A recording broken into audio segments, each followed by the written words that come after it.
ஐயாவுடைய சீடர்களுக்கும் பக்தர்களுக்கும் பிரம்மசூத்திர குழுவின் சார்பாக பணிவான ஆத்மா வணக்கத்தை தெரிவித்துக் கொள்கிறேன்.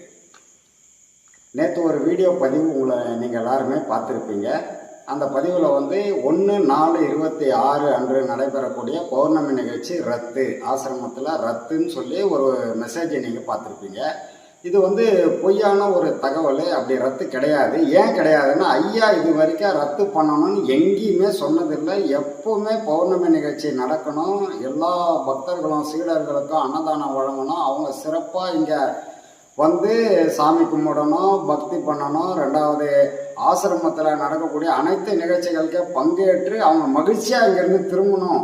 ஒருத்தருக்கும் பசின்னு வரவங்க ஒருத்தரும் சாப்பிடாம போகக்கூடாது அப்படின்னு சொன்னவர். ரெண்டாவது, இங்கே சாப்பாடு போடுறது எப்படின்னா, வர்றவங்களுக்கு போடுறோம், ஏதோ போடுறோம் அப்படி கிடையாது, கடவுளுக்கே போடுறோம் அப்படின்ற நினைவோடு போடணும்னு சொல்லியிருக்காரு ஐயா. அதனால் 1000 பேர் சாப்பிட்டாலும் ஒருத்தர் சாப்பிடாம போனாலும் 1000 பேர் சாப்பிட்டது வீணான வேலைன்னு சொல்லுவார்.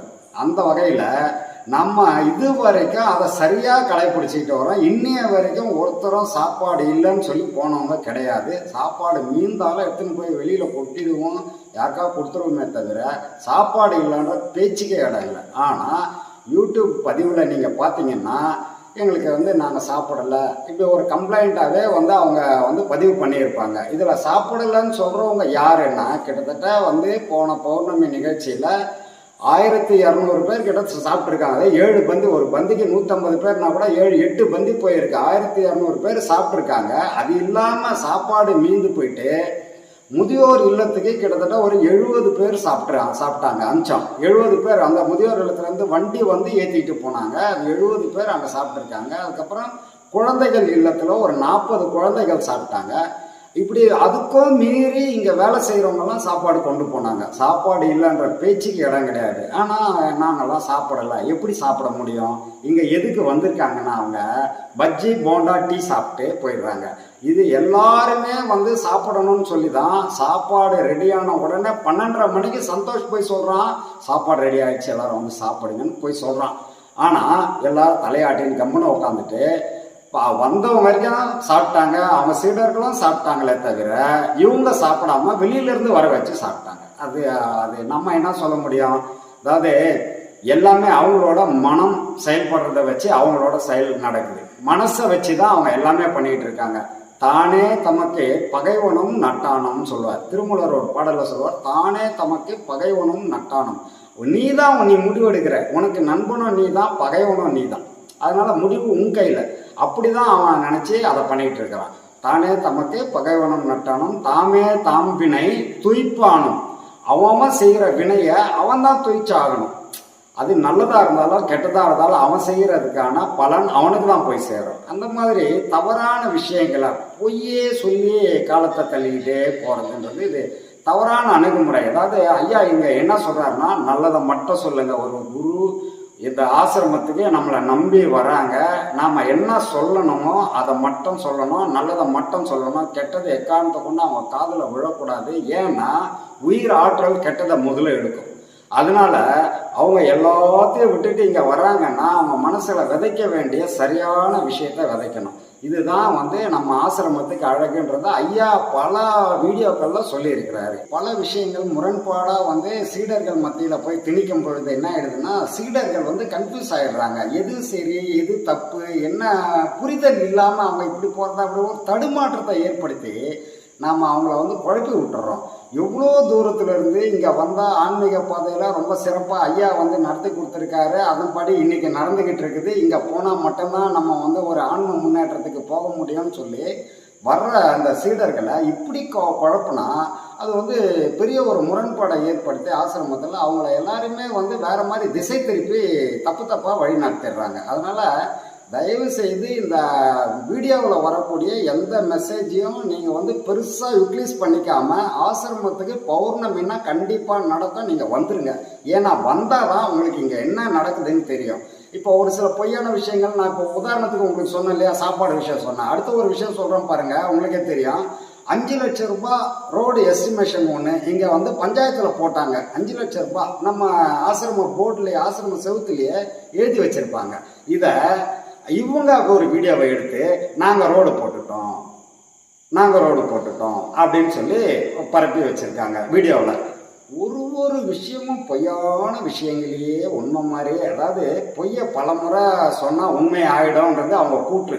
ஆனால் என்னதான் பொய்யை அழுத்தி சொன்னாலும் கூட உண்மை ஆகாது, ஒரு நாளைக்கு வெளியில் வந்துடும். இந்த விஷயத்த நான் ஏன் சொல்கிறேன்னா, பட்டினத்தாரை பற்றி இப்போ பட்டினத்தார் பத்திரகிரியாரை பற்றி பேசுறதுக்கு ஐயாவே பயப்படுவார். ஐயாவை நமக்கு அந்த தகுதியே இல்லைன்னு சொல்லுவார். ஆனால் இவன் பேசியிருக்கிறான் பட்டினத்தாரை பற்றியும் பத்திரகிரியாரை பற்றியும் இவன் பேசியிருக்கிறான். ஆனால் பட்டினத்தாரை பற்றி பேசுறதுக்கு இவனுக்கு தகுதி இல்லை. அந்த பட்டினத்தார் என்ன ஒரு பாடலை சொல்லுவார், பொல்லாதவன் நெறி நில்லாதவன், 5 எழுத்தை சொல்லாதவன், நீ திருவடிக்கு உண்மை இல்லாதவன், உன் திருவடிக்கு உண்மை இல்லாதவன், உண்மை சொல்லாதவன், இந்த மண்ணில் ஏன் பிறந்தான் கட்சி ஏகம்பனேன்னு கேட்பார். கல்வி கல்லாதவன், மெய்யடி வாழ்பால் செல்லாதவன், என் திருவடிக்கு 5 எழுத்தை சொல்லாதவன், மண்ணில் ஏன் பிறந்தான் கட்சி ஏகம்பனேன்னு கேட்குறாரு. நீ பேசலாமா அவரை பற்றி? உனக்கு அந்த இது இருக்கா? பஞ்சாயத்தில் போட்ட ரோடை நான் போட்டேன்னு சொன்னவனாச்சே, நீ பத்திரகிரியா பற்றியோ பட்டினத்தாரை பற்றியோ பேசுகிற தகுதி உனக்கு இருக்கா? நாங்கள் இது வரைக்கும் இந்த மாதிரி வீடியோ பதிவு பண்ணதே கிடையாது. ஏன்னா எதிர்வினை ஆற்றக்கூடிய வேலை எங்களுக்கு இல்லை. இது பலமுறை நாங்கள் சொல்லிட்டோம், நாங்கள் இது மாதிரி எதிர்வினை ஆற்றினதே கிடையாது. ஆனால் இன்னைக்கு சூழ்நிலை அப்படி ஆயிடுச்சு. இது பண்ணி தான் ஆகணுன்ற கட்டாயத்துக்கு வந்துட்டோம். இன்னைக்கு காரணம் என்னன்னா, பொய்யா சொல்லி இப்போ கூட்டத்தை கூட்டிக்கிட்டு இங்கே உக்காந்துக்கிட்டு எல்லாரையும் கெடுத்து குட்டி சேவராக்கி, ஏன்னா ஐயாவை பார்த்து தான் எல்லா சீடர்களும் இங்கே வந்தாங்க. அவங்கள குடிச்சவராக்கின்னு அவங்கள கெடுத்துக்கிட்டு இருக்குன்னு நாம் பார்த்துக்கிட்டு இருக்க முடியாது. இனி எதிர்வினை ஆற்றணும், அதுதான் சரின்ற நிலைமைக்கே முடிவுக்கும் நாங்கள் வந்துட்டோம். அதனால் இனி எந்த வீடியோ வந்தாலும் அதுக்கான எதிர்வினை வரும், கண்டிப்பாக அது போட்டுருவோம். அதனால் இதை மனசில் வச்சுக்கிங்க. சீடர்கள் யாரும் எந்த விஷயத்துக்காகவும் கவலைப்படாதீங்க. ஐயா சொன்னது உங்களுக்கு ஞாபகம் இருக்குது, உங்களுக்கு அதை மனசில் வச்சுங்க. எந்த பௌர்ணமியும் நிற்காது, நிலாவை தடுத்து நிறுத்த முடியாது, சூரியனை 5 கையை வச்சு மறைக்க முடியாது. இந்த விஷயங்கள்லாம் நீங்கள் புரிஞ்சுக்கிட்டு எப்போதும் போல் ஆசிரமம் சிறப்பாக நடக்கும். எல்லா சீடர்களும் கலந்துக்குங்க. அப்போ தான் இந்த ஆசிரமம் சிறப்பாக போகும். அப்போ தான் இப்போ ஐயாவோட விஷயத்தில் ஐயா சொன்ன உபதேசங்கள்லாம் உள்வாங்குற நீங்கள், ஐயா சொல்கிற விஷயத்தில் பௌர்ணமி எப்பவுமே நிற்கக்கூடாது, நடக்கணும்னு சொன்னதை மட்டும் உள்வாங்க முடியல உங்களுக்கு. காரணம் என்னன்னா, பொய்யான வதந்திகளை நம்பிடுறீங்க. அதனால் இனி அதை நம்பக்கூடாது. நீங்கள் நம்பாமல் ஐயா சொன்னதில் நின்னா ஐயா கொடுத்த பாடம் உங்களுக்கு பலிக்கும். இல்லை அவர் சொன்னதிலே நிற்போன்னு சொன்னால் பாடம் உங்களுக்கு சித்தியாகாது, நீங்கள் ரொம்ப பாவமாயிடுவீங்க. நான் அதை வேடிக்கை பார்த்துக்கிட்டு இருக்க முடியாது, அது சொல்ல வேண்டிய கடமை எனக்கு. அதனால நான் இதை சொல்கிறேன். இந்த பதிவு பண்ண வேண்டிய விஷயமே அதுதான். ஏன்னா தவறான விஷயத்தில் போய் மாட்டிக்கின்னு அதுக்கான விளைவுகளை நீங்கள் சந்திக்கும் போதும் அதை அனுபவிக்கும் போதும் ரொம்ப கஷ்டப்படுவீங்க. அந்த விஷயத்த நான் உங்களுக்கு சொல்லி தான் ஆகணும். அதுக்காக தான் என்ன ஐயா இங்கே உட்கார வச்சிருக்காரு. அதனால இதை சொல்கிறேன். இனி அதில் போய் மாட்டிக்காதீங்க, சரியாக புரிஞ்சுக்கங்க. ஒரு சீடர்னா, அதுவும் ஐயாவோட சீடர்னா, அந்த புரிதல் இல்லாமல் நீங்கள் ஒரு சீடர்னு சொல்லிக்க முடியாது. முதல்ல புரிஞ்சுக்கங்க என்ன நடக்குது, எது சரி எது தப்பு. நீங்கள் ஐயாவே என்ன சொல்லுவார்னா, நான் சொல்கிறத அப்படியே எடுத்துக்காத, நீ ஆராய்ச்சி பண்ணு, நீ ஆராய்ந்து பாரு, அப்படிதான் சொல்லுவார். நான் சொல்கிறது அப்படியே, நான் ஒரு வழிபோக்கான்னு வர அவர், நான் ஒரு வழிபோக்கன், சொல்கிறது நீ அப்படியே எடுத்துக்காத, என்னோட அனுபவத்தை பற்றி நான் சொல்லிகிட்டு இருக்கிறேன். அதனால அது எது சரி எது தப்புன்னு நீ ஆராய்ஞ்சு பார்த்து எடுத்துக்க அப்படின்னு சொல்லியிருக்காரு. அப்போ ஐயாவோட சீடர்னு சொல்லிட்டு வர நீங்க என்ன ஆராய்ஞ்சிங்க? ஆராய்ஞ்சு பார்த்தீங்கன்னா இந்த மாதிரி தப்பான இதுக்கு நீங்க போவீங்களா? தேவையில்லாத விஷயங்கள்ல போய் மாட்டிக்கிட்டு அதுக்கான விளைவுகளை அனுபவிக்கும் போது அந்த பாவம் என்ன ஆயிடுதுன்னா, ஐயா உங்களுக்கு பாடம் கொடுத்தது பாவம் ஆயிடுச்சு, ஐயாவும் பாவம் ஆயிட்டார். இந்த 2 விஷயங்களை நீங்க யோசிக்கணும். ஐயாவோட பற்று இருந்தால் மட்டும்தாங்க இதெல்லாமே சாத்தியம். ஒன்று. 2வது விஷயம் என்னன்னா, ஆசிரமத்துக்கு வர்றவங்க கிட்ட இங்கே சந்தா கட்டாதீங்க, உபதேசம் வாங்காதீங்க இப்படின்னு நம்ம சிவன் கோயில் பக்கத்தில் ஒரு 10-15 பேர் ஒரு குரூப்பை நிறுத்தி வச்சுக்கிட்டு இவங்க வேலை செய்கிறாங்க. இப்போ அவங்க என்னன்னா, சந்தா சரி இங்கே கட்ட வேணாவா, அப்புறம் ரைட்டு உபதேசம் எங்கே வாங்கணுமே, நாங்கள் என்ன வீட்டுக்கு வாங்க, வீட்டுக்கு வாங்க ஐயா கிட்ட நான் வாங்கி தரேன் அப்படின்னு சொல்லி ஐநாவரத்துக்கு வர வச்சு உபதேசம் கொடுக்கறது, சந்தா கலெக்ஷன் அங்கே பண்ணிக்கிறது இவங்க. அதே மாதிரி டொனேஷன்னா ரூமில் உட்காந்து தனியாக டொனேஷன் வாங்கிக்கிறது. எதையோ வாங்கினுப்போ, உன்னை விரும்பி கொடுக்குறாங்க, நீ வாங்கிப்போ, ஆனால் அது எங்கே வாங்கணும், உங்கள் வீட்டில் வாங்கிக்கோ, நாங்கள் வேணான்னு சொல்லலை. இங்கே வந்து தனியாக சந்தா கட்டாதீங்க, டொனேஷன் எல்லாத்தையும் என்கிட்ட தான் கொடுத்துருங்கன்னா இப்போ அவங்க உட்காந்து ரசீது போட்டு நம்ம ஒவ்வொன்றும் வந்து ப்ரொசீஜராக பண்ணிகிட்டு இருக்கிறோமே. அப்போ அதுக்கு என்ன அர்த்தம்? அப்போ என்ன நீங்கள் ஐயா மேலே வச்சுருக்கிறது? இப்போ 200 ரூபாய் சந்தா கட்டுறதுன்றது ஆசிரம நலன் கருதி. இப்போ வரவங்க அத்தனை பேரை சந்தா கட்டாதீங்கன்னு சொல்கிறாங்கன்னா அவனோட மனநிலை என்னன்னு புரிஞ்சுக்கிற அளவுக்கு உங்களுக்கு பக்குவம் இல்லையா? என்ன நினச்சி அதை சொல்கிறான் அவன்? சந்தா கட்டாதீங்கன்னா அப்போ ஆசிரமம் கெட்டு போயிடணுமா? ஆசிரம வளர்ச்சிக்கு சந்தாவே கட்டாதீங்கன்னு ஒருத்தன் சொல்கிறான்னா அது ஆசிரமத்தை கெடுக்கிறதுக்கான விஷயன்றது உங்களுக்கு புரியலையா? இதுதான் வந்து தெளிவு வேணும் அப்படின்றது. இந்த தெளிவை தான் நான் சொல்லிகிட்டு இருக்கிறேன் உங்களுக்கு. நீங்கள் தெளிவாக இருங்க, எது சரி எது தப்புன்னு நீங்கள் முடிவெடுங்க. சொல்கிறத அப்படியே கேட்டு போய் பள்ளத்தில் விடக்கூடிய ஆட்டு மந்தைகள் நீங்கள் இல்லை. ஏன்னா ஐயாவோட சீடர். வேற யாராவது இருந்தால் நம்ம அப்படி சொல்ல போகிறதில்ல, அது ஆட்டு மந்தையாகவே இருந்துட்டு போகுது, நமக்கு ஒன்றும் பிரச்சனை இல்லை. ஆனால் ஐயா சீடர்கள்னு சொல்லிக்கின்னு வந்து இந்த மாதிரி பண்ணுறதுன்றது சரியான விஷயம் கிடையாது. இதை சீடர்கள் வந்து மாற்றிக்கணும். ஏன் காரணம் என்னன்னா, வதந்தி, அதாவது தீயை விட வேகமாக பரவக்கூடியது வதந்தி. அதுக்கு தான் அதுக்கு பேரே வதந்தின்னு வச்சிருக்கிறாங்க. நீங்கள் அங்கே 15 பேர் நின்று சொல்கிறாங்க, இங்கே இவ்வளோ பேர் ஆசிரமத்தில் இருக்காங்க. அப்போ எது உண்மை எது பொய்ன்னு உங்களுக்கு புரியலையே? உண்மை எப்படி இருக்குது, பொய் எப்படி இருக்குன்றது தெரியலையா உங்களுக்கு? இதெல்லாம் புரிஞ்சுக்கணும், தெரிஞ்சுக்கணும். இந்த மாதிரி நடுநிலைமையாக என்ன நடக்குதுன்னு நான் என்ன சொல்கிறேன், ஆசிரமத்தில் யார் வேணாலும் நிர்வாகத்துக்கு வரட்டும், யார் வேணாலும் நிர்வாகம் பண்ணட்டும், போட்டோம் வரட்டும், அதை பற்றி எல்லாம் உங்களுக்கு தேவையே இல்லை. உங்களுக்கு தேவை ஐயா கொடுத்தா பாடம். உங்களுக்கு தேவையானது இங்கே நடக்குதா? சாப்பாடு சிறப்பாக இருக்கா? சாப்பாடு சரியாக போகுதா? உங்களுக்கு தேவையான டீ காஃபி இதெல்லாம் தான் நீங்கள் பார்க்கணும். அதில் ஏதாவது குறை இருந்தால் நீங்கள் சொல்லலாம், தப்பு கிடையாது.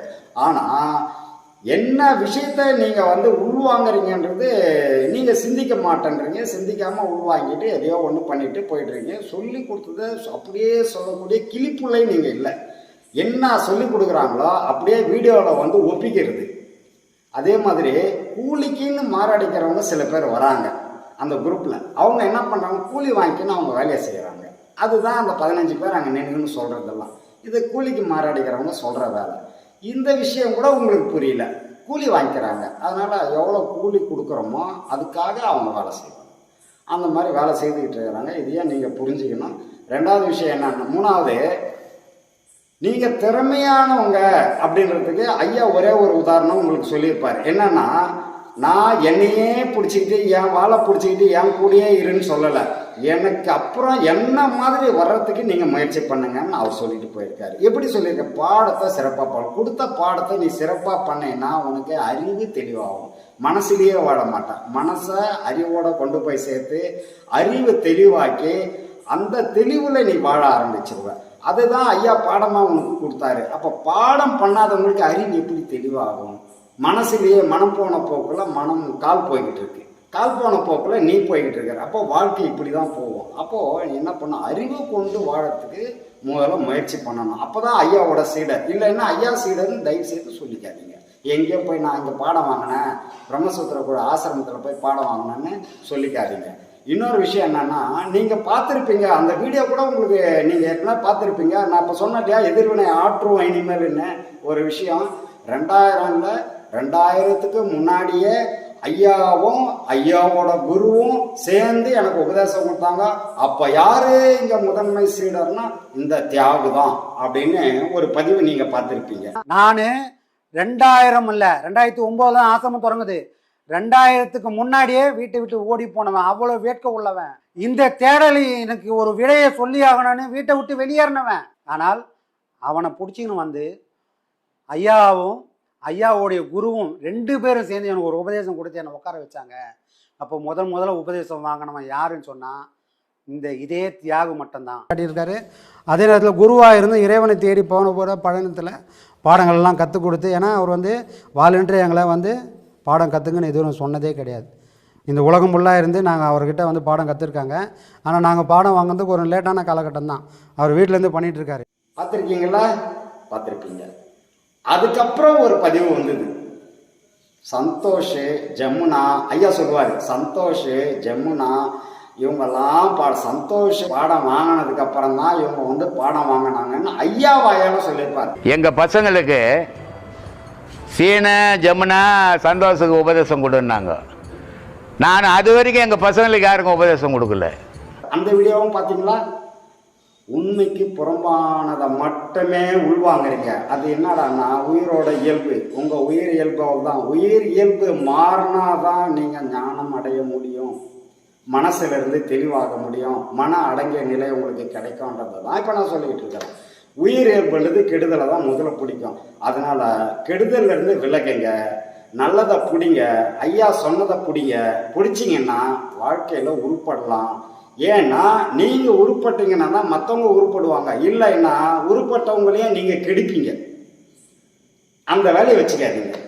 நீங்கள் கெட்டு போகிறவங்க கெட்டுப்போங்க. நாங்கள் அதுக்காக வருத்தப்பட வேண்டிய அவசியம் எங்களுக்கு இல்லை. ஏன்னா நாங்கள் செய்ய வேண்டியதை சிறப்பாக செய்துட்டோம். நேற்று காலையில் வந்து பாடம் வாங்கி எனக்கு தெரியாதது எதுவுமே இல்லைன்னு சொல்லிக்கிட்டு இருக்கிறான்.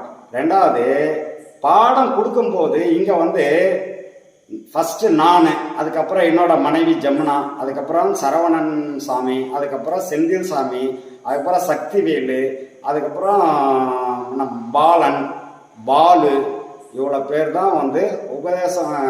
இவர் மணிகண்டன் சாமி, அதுக்கப்புறம் நான் வந்து மணிகண்டன் சாமியும் யுவராஜையும் அப்புறம் சொன்னோம். ஆனால் இவ்வளோ பேர் உபதேசம் கொடுக்க தகுதியானவர்கள்னு ஐயா சொல்லியிருக்காரு.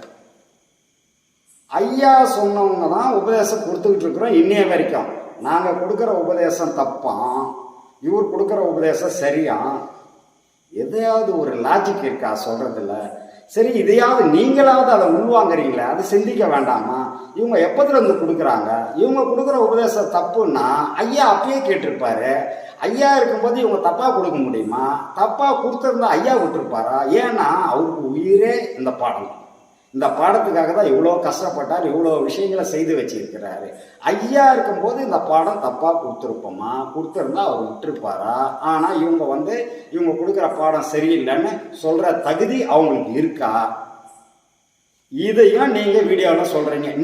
உங்களை சொல்கிறாங்க, நீங்கள் சொல்கிறீங்க பாடம் சரியில்லை, நாங்கள்லாம் பாடம் வாங்கினோம். நாங்கள் எங்கேருந்து பாடம் வாங்கினீங்க? 2023 அப்புறம் 2 வருஷம் ஆச்சு அவன் இங்கே வந்து குடும்பத்தோடு இங்கே வந்தாங்க. சரி இருந்துட்டு போட்டோன்னு விட்டதால் வந்த விளைவு இது. இனி விடுறதில்லை. இனி எல்லாமே முறையாக நடக்கும். எல்லாத்துக்கும் எதிர்வினை ஆற்ற வேண்டிய நிலைமைக்கு நாங்கள் வந்திருக்கிறோம். இனி எல்லாத்துக்கும் எதிர்வினை வரும். எல்லாத்தையும் இனி நீங்களும் சந்திப்பீங்க. நல்லது கெட்டது எதுன்னு சிந்திங்க. சிந்திச்சு சரியாக செயல்படுங்க. இது உங்களுக்கு உங்களுக்கும் நல்லது, அது ஆசிரமத்துக்கும் நல்லது, ஆத்மா